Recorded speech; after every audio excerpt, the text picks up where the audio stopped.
What's mightier than Thor's hammer? The ban hammer. Playing and building game skills just isn't enough for some people as they push the limits and try to take advantage of the games that they love. What gamer was banned from a whole town? Who got kicked out multiple times from the same exact game? And how are players getting booted from tournaments for the way that they smell? We have your answers and the clear reasons why these bans make complete sense. The Smelly Gamer. Live gamers banned due to bad odor, Super Smash Bros. We've seen gamers banned for cheating, hacking, and trolling other gamers, but then there's the ones who are banned for nothing to do with the actual game. You know, the ones who are actually banned for poor hygiene? Yeah, playing a Super Smash Bros. Tournament in person is awesome, unless you're smelling a player in a sweaty 5-day-old t-shirt right beside you. In some cases, the players just legit have not showered. In other cases, the straight-up stank is actually a strategy for players to win. They'll purposely go out, get all smelly so that other players get distracted and lose their focus. Well, the whole thing has come to some new light as several Super Smash Bros. Tournaments have made proper hygiene an official part of the rules. Yep, you can't cheat, you can't use codes, and you can't skip out on showers if you actually want to participate in a tournament. I mean, when your tournament starts getting labeled as Stinky Day like in Tennessee, you know there's a pretty big problem. Isn't that what the pause button's for? Go take a shower already. And come on, these tournaments are held in hotels or convention centers that are near hotels. It doesn't take all that long to go back to the room for a quick rinse. FAZE JARVIS, popular Fortnite player, banned for life. Imagine building a whole career around playing Fortnite only to get banned for life. Well, that's exactly what happened to popular gamer FAZE JARVIS. So how did JARVIS get the permanent ban hammer? Well, he uploaded a video of him using an aimbot, which is a cheating software that automatically shoots enemies and has a highly accurate success rate. True, FAZE JARVIS was not using the aimbot in an active competition or through his main account. He did upload the whole thing to YouTube, and here's where the problem is. The guy has millions of followers, and he basically encourages others to download the aimbot and cheat as well. I'm gonna restart my game and I'm gonna have aimbot. You will see, trust me, you will see. I don't miss a shot! He even said that he would post other cheating videos in the future. There would be a major impact in Fortnite if just 1% of his viewing audience decided to download the aimbot and use it within the game. The decision by Epic Games may seem drastic, but JARVIS does have an influence over others, and they need to set an example that cheating is not okay and will impact the integrity of the game. Despite a tear-filled public apology, FAZE JARVIS' lifetime ban has stuck, and now he's got to find a new Battle Royale game to jump into. Apex Legends. Cheater comes back and gets banned again and again. Much like Fortnite, Apex Legends is another Battle Royale game where players try to get away with various hacks like aimbots. Well, Respawn Entertainment not only wants to ban accounts from players, but they love to slam down some hardware bans as well. This means that once your computer gets ID'd, you will never be able to run Apex Legends on that hardware ever again. Some gamers decided that they would not only hack the game, but make multiple accounts to try to prove Apex Legends wrong. One gamer even went on a live stream boasting about their cheating methods as the actual title for the video. What a mistake. Reddit actually came to the rescue this time around, as players posted real-time updates from the cheater in some of the forums where other Apex cheaters would post. The streaming player got banned, came back, and got permanently banned again. Ouch. Other players purchased virus removal software to try to get rid of the Apex ban, only to see it strike down just minutes later. Yikes. And the happiest ending of all, maybe when the original streamer changed his streaming title from cheating on Apex, don't join if you don't like cheats, to talking to chat while finding a new game to play. Banned from Apex currently. What glorious downfall for the player who thought that they could beat the system. Nai Wai Chung, Hearthstone gamer, banned. You would think that a digital card-based tournament featuring the Blizzard game Hearthstone would feature no problems for gamers or the tournament organizers, but this was not the case. Hearthstone player Naiwai Chung, who is well known under his gamer tag BlitzChung, decided to get a little political in a post-game interview that was streaming to the masses. In a matter of seconds, he put on a gas mask and shouted out, "Liberate Hong Kong, revolution of our age." The feed quickly cut off after the message, but Blizzard wasn't too happy. The last thing the company wants is for their gaming tournaments to become political platforms. That's what personal Twitter and video accounts are for.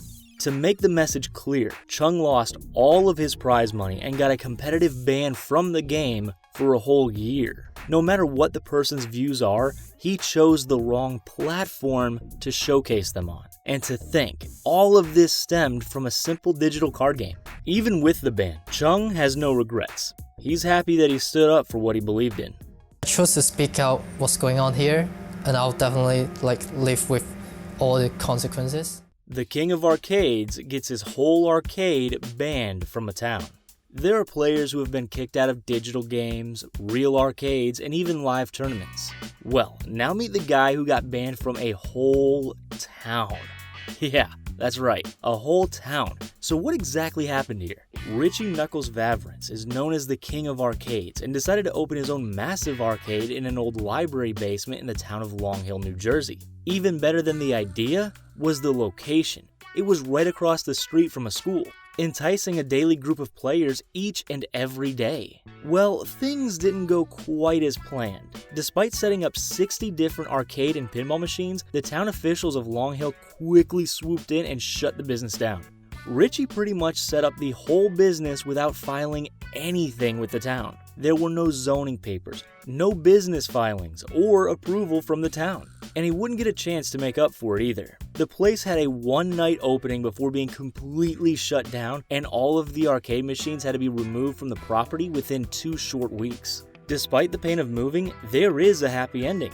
The classic arcade was opened in the nearby town of Denville, New Jersey, less than a year later. We imagine that he did everything right the second time around. Enjoying these banned cheaters? Well, when you're done, go check out the Gamer's video on gamers who took their obsession too far. Famed high-score gamer Billy Mitchell, the king of Donkey Kong. And now from one classic gaming band to another. When you're labeled the king of Donkey Kong, you have a lot of pressure to build up to. And for Billy Mitchell, the pressure may have been just a little bit too much. How much? Well, in an effort to obtain the best Donkey Kong scores ever, Mitchell was caught using a Donkey Kong emulator as opposed to the original arcade game. With the emulator, small tweaks are made to make the game easier, and allowing Mitchell to achieve his high scores. What a downfall for the guy. He began his video game prominence by becoming the first person ever to win a perfect Pac-Man game. But it looks like those ghosts have finally caught up to him. A full frame-by-frame video investigation of Billy Mitchell was launched and pretty much confirmed that he was using an emulator. Mitchell blames conspiracy theories on the whole thing, but that didn't stop Twin Galaxies from banning Mitchell forever and removing all of his top scores. Twin Galaxies is one of the most reputable scorekeeping companies in the video game world, so the investigation was key to proving that their scorekeeping is legit. Basically, his cheating was one hurdle that he just couldn't jump over. Hell and Alive, banned from Twitch. Speaking out about genders. We all know the Twitch players who go on to interact with the fans and actually play the game. Then there are the players like Hell and Alive who may have a game running in the background, but they're pretty much there for the views, fame, and the ability to shock other players with controversial topics. Hell and Alive didn't get banned from live streaming on Twitch for cheating. She just spread a lot of hate and misinformation through her channel. In an interview, she even claimed to love to play up the dramatic aspects of her channel just to get a reaction. Well, she probably didn't expect to get such a drastic reaction from Twitch itself. After multiple strikes for hate-filled statements, the final ban came during a conversation about genders. The clip was removed from Twitch and never released by the company, but it was controversial enough to result in the permanent ban. Basically, Helen Alive should have changed her name to Helena Cancelled. She clearly offended a number of listeners by discussing genders and how she believes there are only two. The reports came in, Twitch reacted, and banned her. Helena would not be stopped though. She went on to another live stream platform to reveal the Twitch employee's personal email address and called them out for the ban. Not really doing yourself any favors here to get back on the platform.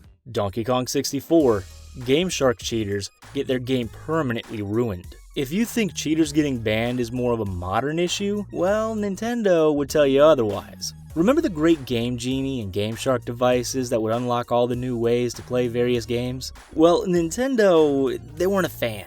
You must play their games with purity and heart, especially Donkey Kong 64. The platforming game was a big hit for the N64, but Nintendo didn't want you cheating with their famed monkey. In fact, if anyone used Donkey Kong 64 with a Game Shark, the game cartridge would actually become corrupt. All saved data was automatically deleted, no new games could have been saved, and the whole thing was a glitch-filled mess. And no, it didn't matter how many times you blew on that cartridge, there was no fixing this one. Donkey Kong would spasm like he just ate a batch of bad bananas, players couldn't retrieve any power-ups, and the game just wouldn't play the way that it was supposed to. Basically, one hit would cause the demise of our dear Donkey Kong, and that pretty much ruined the whole game. The Nintendo trick was a great way to teach children not to cheat, and an even better way to have parents shell out just a little bit more money for a new copy of the game. Mewtwo King Super Smash Brackets. Sometimes you're so good at a game that the way you play goes beyond the need to cheat. And sometimes you lose on purpose. This was the case for famed Super Smash Bros. Player Mewtwo King. To help get the tournament placement that he wanted, Mewtwo King did some pretty shady things. Take his placement in the 2011 Genesis tournament. The Smasher is well known for his use of Meta Knight, but randomly chose to battle with Ganondorf during a pool match. Not cool. He lost the battle and was clearly playing for a position that better suited his path to victory. The result of this purposefully poor play caused multiple penalties and bans from other tournaments. Other times he would agree to split winnings with players and he would lose on purpose. Not cool, dude. Where's your competitive spirit? Despite bans from tournaments, Mewtwo King has matured over the years. He's played against many weak players to help teach them aspects of the game. And some official sponsors also help keep the Smasher in line as well. So, Mewtwo King's story of redemption is a hopeful one for some of the players who have fallen to the dark side of cheating. The Nintendo Switch Super Ban. You think getting banned from a game is bad? Well, just imagine how much worse it would be to have a super ban. Well, at least that's what many of the new gamers are calling Nintendo's ability to impose a super ban on Switch consoles. The reason for the ban from all Nintendo games has to do with hacking and homebrew installations. While homebrew does have good intentions, we all know that the majority of the homebrew installations are for pirated software and direct connection to Switch store servers without the need to pay. So what exactly does a super ban do? Well, it cuts off the whole console from any online connections. You can only pretty much play cartridge cards. No updates, no online plays, and no digital purchases allowed at all. The complete content distribution network is shut down for the Switch, meaning that even archived software can't be downloaded again. Ouch. The super ban also complicates the world of selling used Switch consoles. Even if someone signs into their own Nintendo account, the hardware itself suffers the ban, turning the whole thing into a big old brick. So, try to avoid the homebrew and hacking downloads on the Switch. It's just not worth it in the end. Now it's your turn. Were you ever banned from a game? Kicked off of a server? We want to hear all of your stories. Also, which of these banned players deserved it the most? Well, let us know in the comments section down below, and stick around TheGamer for more great video game content. We're releasing new videos every couple of days. Don't forget to subscribe to TheGamer to stay up to date with the channel, and until next time, thanks for watching.